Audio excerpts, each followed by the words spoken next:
Bueno, vamos a definir primero, aunque creo que todos más o menos lo sabemos, qué es el balance. El balance es el estado por el que el cuerpo se mantiene en una postura estable para contrarrestar la gravedad.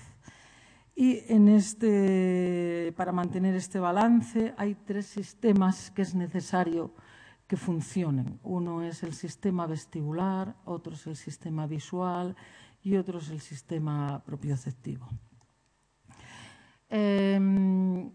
Los pacientes con mutaciones del gen SH3-TC2 generalmente también suelen tener un comienzo precoz de la enfermedad, con retraso en muchos casos o por lo menos en bastantes de las adquisiciones motoras, y lo que más nos llama la atención en ellos es la inestabilidad y en varios casos de nuestros publicados y de nuestros pacientes hemos visto que tienen también pérdida de audición. La pérdida de audición en la neuropatía tipo CMT no es específica de ningún tipo. En algunos genes se encuentra siempre, como en la forma LOM, tarde o temprano. Hay una mutación del MPZ que también se asocia a sordera, y en otros genes se ha comunicado ocasionalmente que algunos pacientes tienen sorderas. La neuropatía vestibular se ha descrito raramente en CMT y es difícil de definir o de pensar en ella. Se ha descrito en una familia gitana que era un tipo LOM, y se ha descrito también en una mutación, en una forma grave, una mutación puntual del PMP22. Y creo que en ningún caso más. En nuestras series observamos también que la inestabilidad en estos pacientes era muy importante, incluso teniendo en cuenta que tenía una pérdida importante de la sensibilidad y que además varios pacientes tenían una pérdida auditiva importante. Pero el papel de la disfunción vestibular en cualquier neuropatía, yo creo que tenga afectación sensitiva, es muy difícil de explicar o de pensar en ello, dado que ya la propia neuropatía sensitiva o nosotros achacamos que los síntomas se deben a una disminución de los impulsos sensoriales que llegan a los nervios dañados, ¿no? Entonces, la alteración vestibular, en este caso, es desconocida. Nuestros objetivos eran definir la frecuencia de la neuropatía auditiva y su relación con la edad, y evaluar la función vestibular para ver si tenía algo que ver en el fenotipo.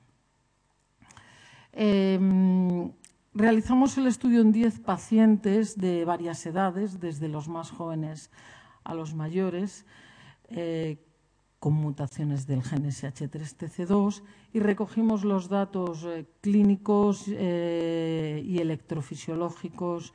Bueno, siempre lo recogemos en un protocolo. Además, aquí se le hizo algunas preguntas relativas a la estabilidad y se le realizó algunas pruebas especiales, como el test de Utenberg y Romberg. El Romberg también lo hacemos habitual. En cuanto a la neuropatía auditiva, se les realizó una audiometría tonal, se le realizaron unos potenciales auditivos y hay que hacer un estudio que se llaman emisiones otoacústicas, que valoran la función de las células ciliadas, porque los otorrinos han, por definición, una neuropatía auditiva. Solamente podemos decir que una persona tiene una neuropatía auditiva cuyo origen está en el nervio, si tiene una audiometría anormal o unos potenciales evocados, pero tiene que tener presentes las emisiones otoacústicas, lo que quiere decir que los receptores tienen que funcionar, ¿no? Para asegurarnos que el problema está en el nervio. En cuanto a los métodos de estudio vestibular, son complejos. Estudiamos los que valoran la respuesta vestibular a frecuencia baja, media y alta. Esto se me ha escapado en español, lo siento. Para valorar los de baja frecuencia se hace el test de calor y frío, Y para valorar los de alta frecuencia, pues hacemos el Video Head Impulse Test, que se llama el VHIT, y otros test.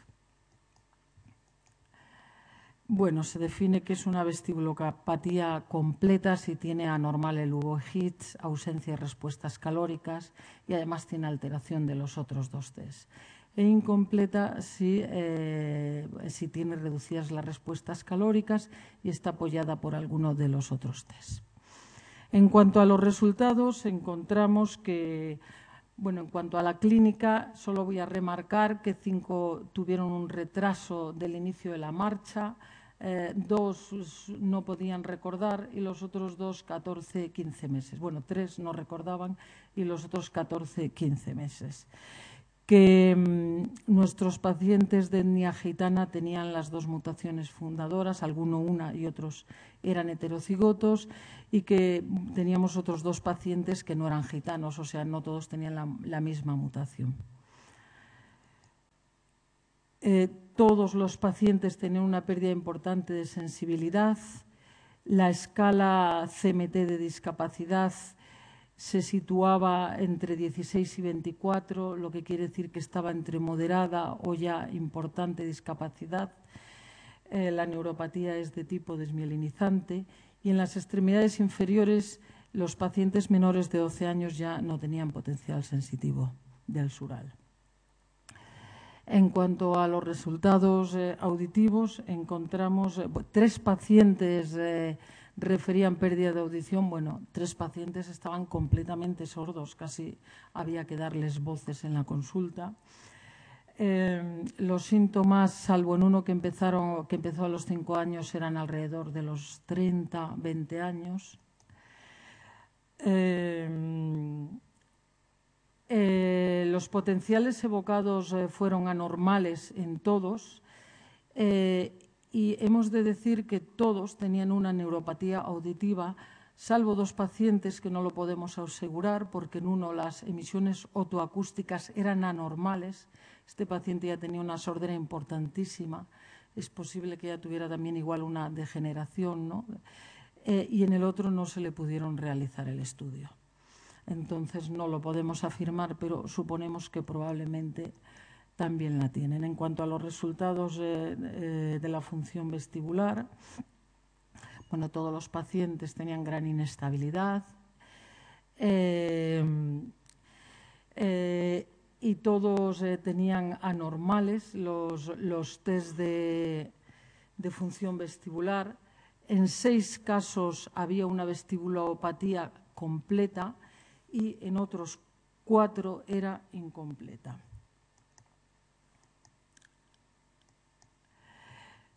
Concluimos que nuestros pacientes con CMT y mutaciones del SH3-TC2 tienen un fenotipo bastante consistente, que la pérdida de audición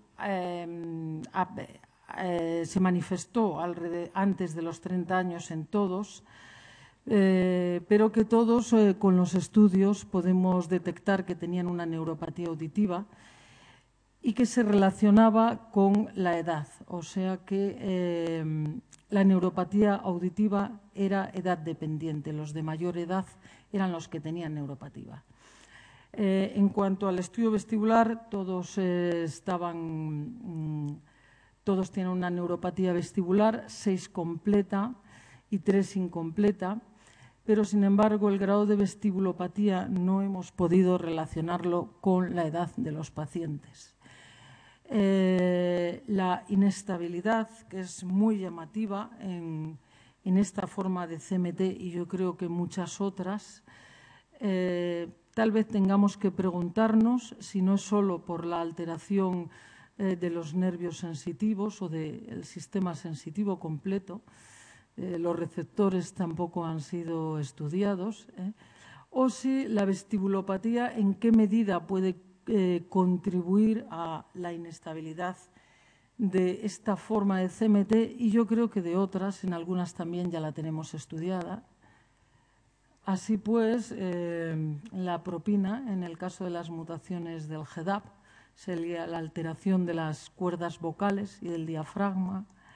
Y en el caso de las mutaciones de SH3-TC2, el estudio auditivo y de la función vestibular.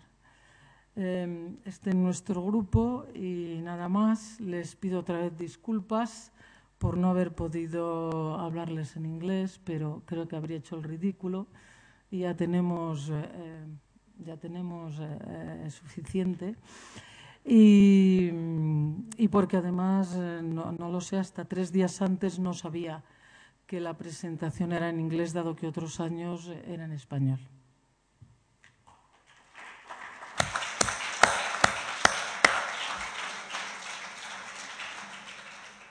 Muchas gracias, Teresa, por esta magnífica presentación.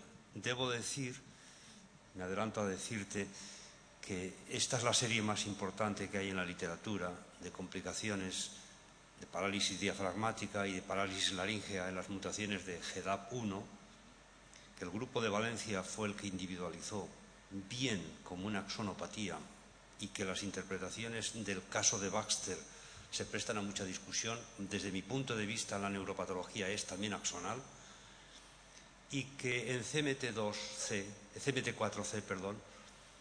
esta es la primera descripción que se hace de mutaciones de semiología vestibular. Yo creo que esto es muy importante y que estamos ante una descripción clínica absolutamente novedosa. O sea que muchas gracias. Yo creo que lo que has presentado es muy importante al margen del idioma. Davide. I could understand almost everything, so very interesting presentation. I agree with Jose, and the vestibular neuropathy is very, very important. You don't see. I'm struck by the fact that you see a correlation between the auditory neuropathy and the severity and age, but not with the vestibular involvement. Is it because it's so severe that it becomes rapidly complete? Is it because you have now the instruments to measure in a good way, so be able to correlate?